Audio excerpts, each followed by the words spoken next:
Hello ka-organic, good evening, welcome to my vlog. So before ako magpatuloy, sa mga hindi pa nakasubscribe dyan sa ating YouTube channel, please click like and subscribe na para updated kayo sa next video ni upload ko. Thank you very much. So ngayong gabi maggala tayo sa ating organic garden. Ayan, ito yung nursery ko. Ayan.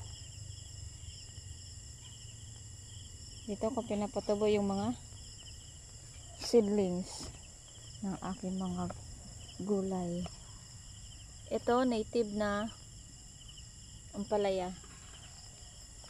Dito meron tayo marigold. Ayan oh, super dami na ng ano yun,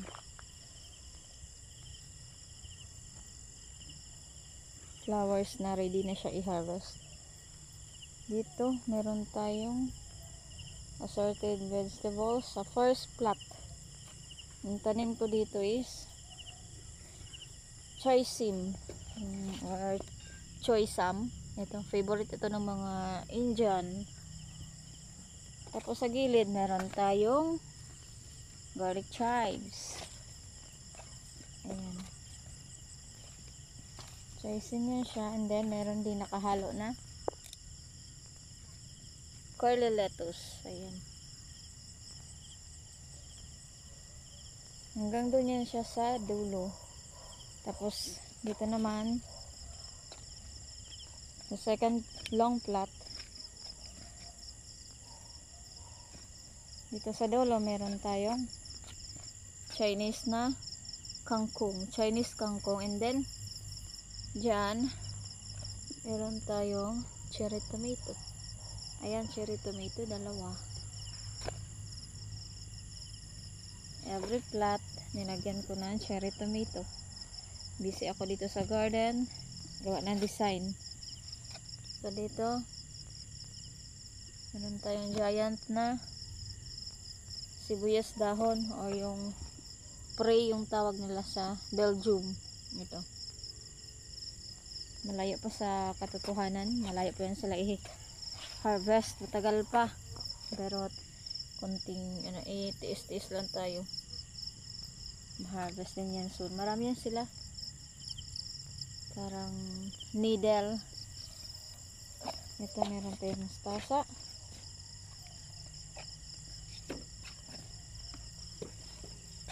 may giant na amaranth or colitis, sarap sa sabaw na isda.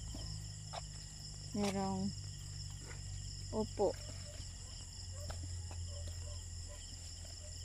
Tapos ito yung pinaka unique sa lahat, dito ko siya itinanim sa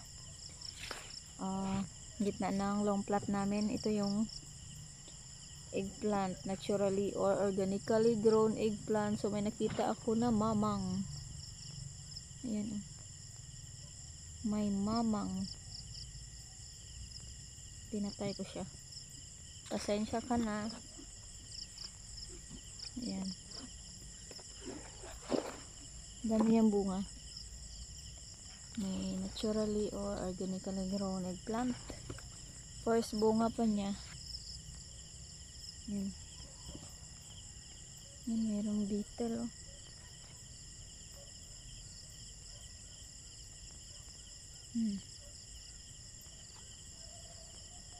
Ayan, super dami pa ng flowers niya. So hayaan lang natin yan siya. Dito meron tayong curly lettuce and chisim, as always favorite ng Indian people. So dito meron tayong madre de agua, pagkain ng mga free range natin na chicken.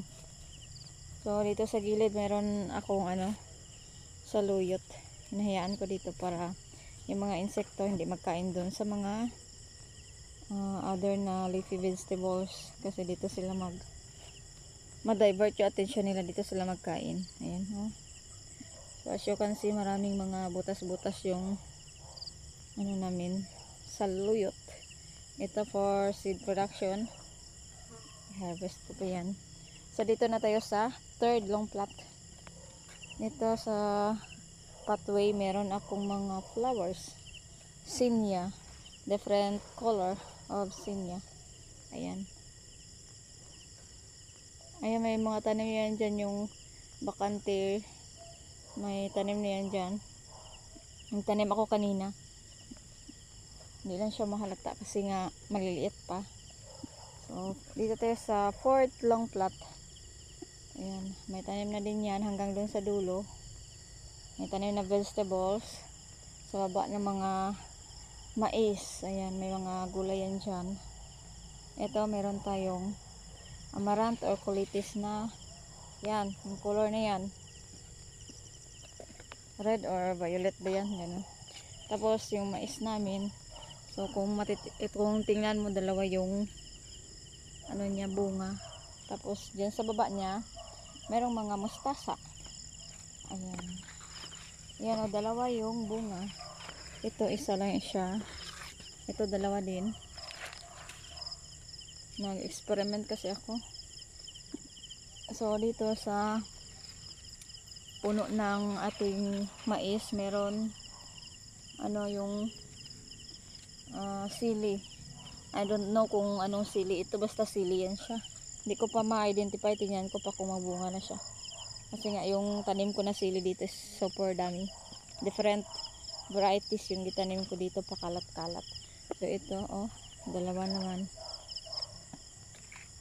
By next week, pwede na ito kunin, tsaka ilaga. Ayan. So, doon kanina, mustasa. Dito naman, sa ilalim ng mais is ito, curly lettuce. And then, sa next sa curly lettuce, merong bok choy. Yan pa rin, sa ilalim ng mais. Ito yung bunga ng kakulitan ng isipan ko. Ayan. Super kulit ng isipan ko. Kaya kahit ano na lang yung gina-experiment ko dito sa farm. Kung ano yung maisip ko, gina-apply ko. Tapos yung studyhan, gano'n. So, ilang plot na ba yun? 1, 2, 3, 4. Ito, ika-5 na long plot. Quick lang ito na video. Ito, lettuce from Belgium. Ayan yung kunot-kunot. Parang plastic ito. Belgium pa rin siya. From Belgium. Ito, Belgium. Ayan, ito. Yung parang may dapaw. Belgium. Ito, romaine. Belgium pa rin. Ito. From Belgium yan lahat dito. Ayan, oh, parang plastic. Ito, ano ito siya, yung bowl na lettuce. Hindi lang siya nag-form na bilog kasi nga hindi man talaga 100% na cold yung area namin dito. Ano, bowl. Ayan, lettuce. Ito, na pollinate na ito siya na doon, colitis. Ito, Belgium pa rin yan. From Belgium, yung seeds. Ito, dito na yan. Dati na dito yun. Yung alugbati. Ayan, natabungan siya. Pero don't worry kasi bukas ng madaling araw, 3 AM, i-harvest naman ito yung alugbati natin. Kasi nga, mag-display tayo, magtinda tayo doon sa loob ng Ateneo grade school. So ayan, nagtaas na yung liig niya kasi nga natabunan siya ng ito, tabunan siya ng ating alugbati na super taba. Tingnan mo naman yung ginamit lang namin is manure ng rabbit at saka mga organic matter, yung mga na-decompose na mga kwan, mga dahon-dahon nito. Ayan, super taba. So ito, bok choy. Ayan, bok choy yan siya. Ito, colitis na violet. Ayan, so kung mapansin ninyo, merong mga butas-butas yung gulay namin dito. So ito yung mga butas-butas. Pag mag-harvest kami, kinukuha lang namin. Tapos hindi naman yan siya mabenta.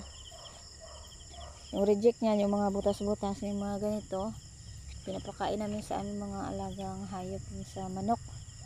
Bigay namin sa manok. Ito, romaine. May romaine din kami dito. Tapos yan, ano yan siya, yung garlic chives. Ito, romaine. Hindi sabay-sabay yung paglaki.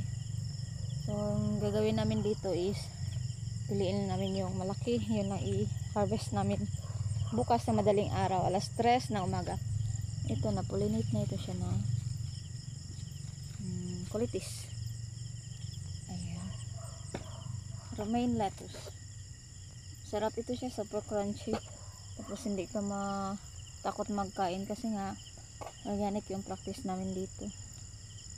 Ayan, ito pa isa, super laki na niya.